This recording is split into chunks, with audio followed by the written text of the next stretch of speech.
Breaking news now at 11, live video from Mobile, Alabama, as passengers wait to disembark from a nightmare cruise, spending days in the Gulf without power and working toilets. Good evening. I'm Jamison Euler. And good evening. I'm Wendy Ryan. Thanks for joining us. The frustration is finally nearing an end for thousands of passengers who've been trapped on that crippled cruise liner. Our Jacqueline Ingles is monitoring the live feeds and the newest video from our satellite center. So, Jacqueline, what's happening right now?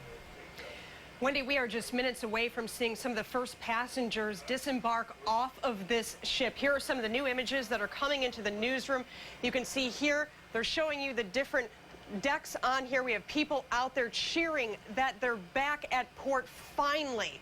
Now over here too, you can see we're moving in and seeing the different shots of all of these 4,200 passengers that have been at sea now for a few days with non-working toilets, having to deal with scarce food and whatnot.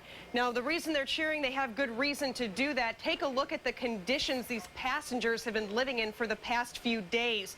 We have video that a passenger shot on the 5th floor that shows raw sewage running down a wall. Toilets overflowed, forcing passengers to use bags for toilets. Sewage also backed up into the showers.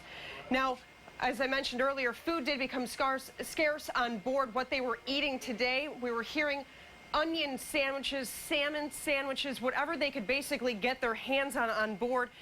And then that boat also lost partial electricity, so the stench of that rotting food was permeating throughout that ship, mixing with the smell of that raw sewage, sending many to their balconies just trying to get whatever fresh air that they could. Now, we do have pictures of mattresses that were also set up in the hallways. That is where a lot of passengers were sleeping. Now, once these passengers disembark off this boat, there are going to be buses waiting for them, along with food, water, and blankets. That's being provided by the cruise line.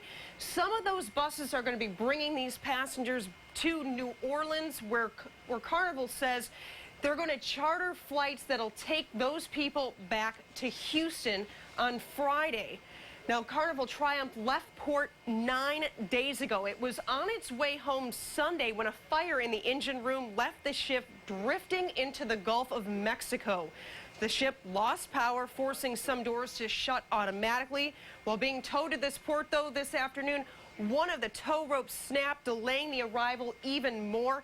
These folks were supposed to get back on land around 4 o'clock today, so you can imagine just how happy they are to finally get where they're going. Just a few minutes ago, Carnival Cruise Line did hold a press conference. They once again apologized to their passengers. They do have a representative that headed on board the boat to apologize in person.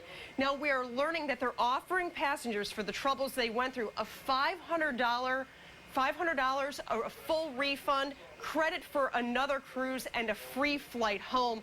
But Jamison and Wendy, as you can imagine, these people that are about to be getting off this ship any minute, they're not thinking about that. All they're thinking about is getting home. Jamison?